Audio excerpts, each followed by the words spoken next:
एक दिन मैं छत पर लेटा हुआ था आराम से, आसमान की तरफ देखते हुए ख्यालों में खोया हुआ था। योजना बना रहा था कि कैरियर में क्या किया जाए कि पैसे भी बढ़ें,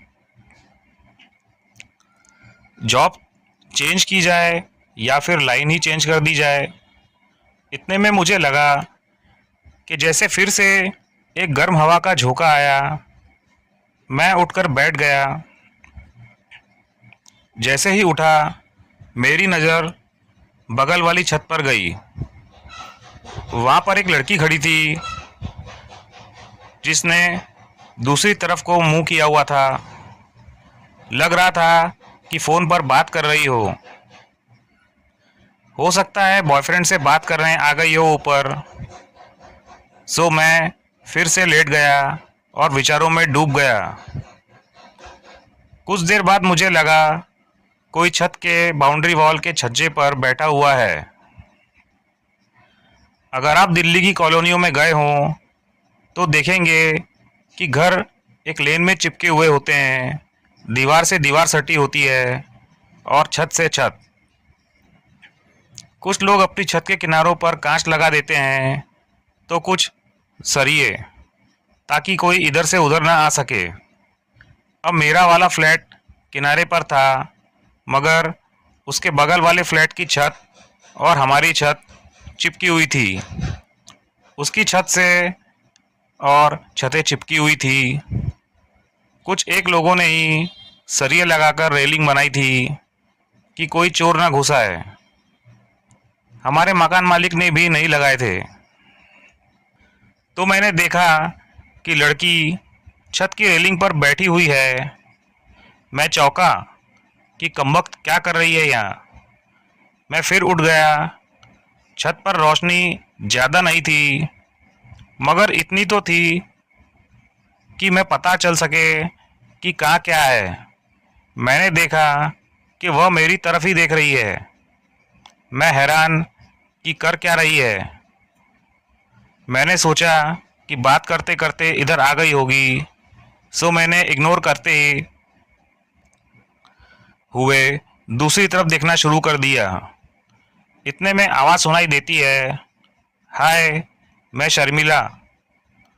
लड़कियों से बात करते वक्त जुबान तालू से चिपक जाती है। मैंने आवाज़ को सुनकर अनसुना कर दिया और फिर से दूर मेट्रो स्टेशन की छत की तरफ देखना शुरू कर दिया, जो दूर से चमक रही थी। दोबारा लड़की ने आवाज़ नहीं दी। कुछ देर बाद मैंने देखा कि वह दोबारा दूसरी तरफ चली गई है और शायद फ़ोन पर बात कर रही है।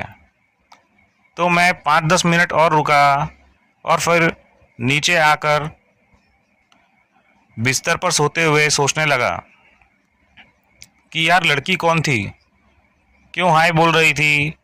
बगल वाले मकान में रहती है लगता है, लाइन दे रही है।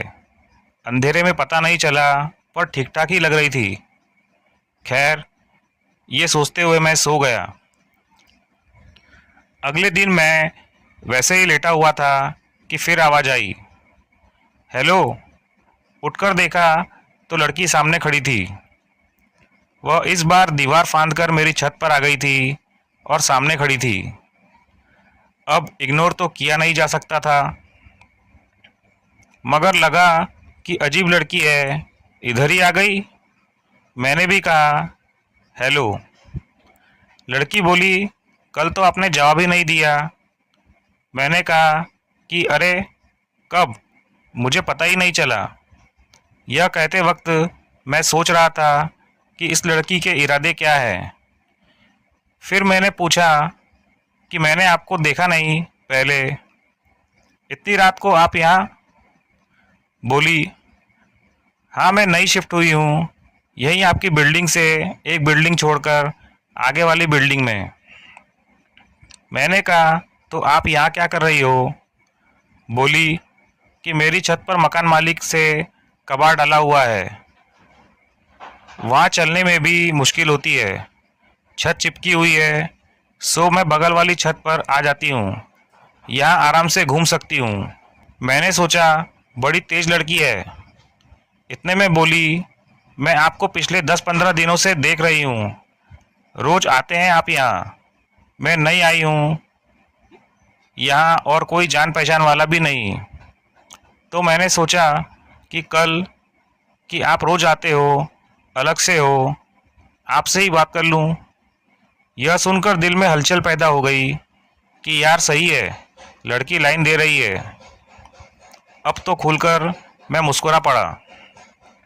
मैंने कहा कि ऐसे रात को अनजान लोगों से बात करना और उनकी छत पर चले आना ठीक नहीं है। यह दिल्ली है। लड़की हंस पड़ी। हंसी बड़ी मीठी लगी और हंसते हुए उसने अपने बाल एक तरफ को किए तो पहली बार उसके चेहरे की झलक दिखाई दी। लड़की सुंदर थी। मैं यह सोच रहा था कि उसने अपना हाथ आगे बढ़ाया और बोली, माय नेम इज़ प्रतिमा। मैंने भी हाथ मिलाते हुए कहा, विक्रम। हाथ मिलाते वक्त मैंने जो बात महसूस की थी वह यह कि उसका हाथ बहुत गर्म था, मानो बुखार हुआ पड़ा हो। अब इस बारे में तो कुछ बोल नहीं सकता था मैं उससे। उस दिन वहीं छत पर बैठे हुए खूब बातें की। उसने मेरे बारे में पूछा कि कहाँ से हूँ, क्या करता हूँ। मैंने उसके बारे में पूछा तो बोली कि क्या करोगे जानकर, पहले तुम बताओ अपने बारे में। कैसे उससे बातचीत में रात के 3 बज गए पता ही नहीं चला। उसे खूब बात हुई दिल्ली को लेकर। मैंने अपने गांव के बारे में बताया, अपने शौक के बारे में बताया। बातचीत क्या हुई, ज़्यादातर वक्त मैं ही बोला। वह सिर्फ हंसी मुस्कुराई या फिर बीच बीच में कभी कभार एक आधा वाक्य बोली होगी। लगातार मुस्कुराते हुए मुझे ही देख रही थी, मगर मैं थोड़ा शर्माता हुआ सा उससे नज़रें नहीं मिला रहा था और सामने देखते हुए बातें कर रहा था। बीच बीच में उसकी तरफ देख लेता। कुछ बता ही रही थी कि अचानक बोली, ठीक है विक्रम, रात बहुत हो गई, अब मैं चलती हूँ। आपको भी जाना चाहिए, कल बात करेंगे। मैंने कहा ओके। अच्छा लगा मिलकर। बोली, सेम ईयर। यह बोलते ही मैं उठा और अपनी छत की तरफ कूद गया और वह दूसरी तरफ चली गई। दोनों ने एक दूसरे को बाय कहा।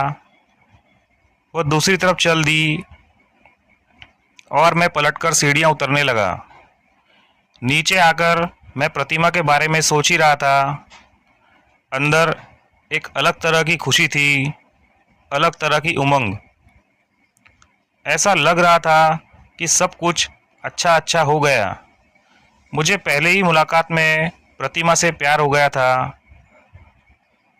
नींद आई नहीं और सुबह ऐसे ही नहाकर चला गया। ऑफिस से आया तो शाम को ही छत पर बैठ गया कि कब प्रतिमा आएगी छत पर। नज़रें उसी तरफ जिस तरफ उसने अपना घर बताया था। शाम से रात हो गई और इस बीच मैं डिनर बनाने चला गया। लगा कि आज नहीं आएगी। मैं डिनर करने के बाद फिर से छत पर आ गया और चटाई पर लेट गया। इस बीच न जाने कब मेरी आंख लग गई। बीती रात को सोया भी तो नहीं था। ऑफिस में भी नींद आ रही थी।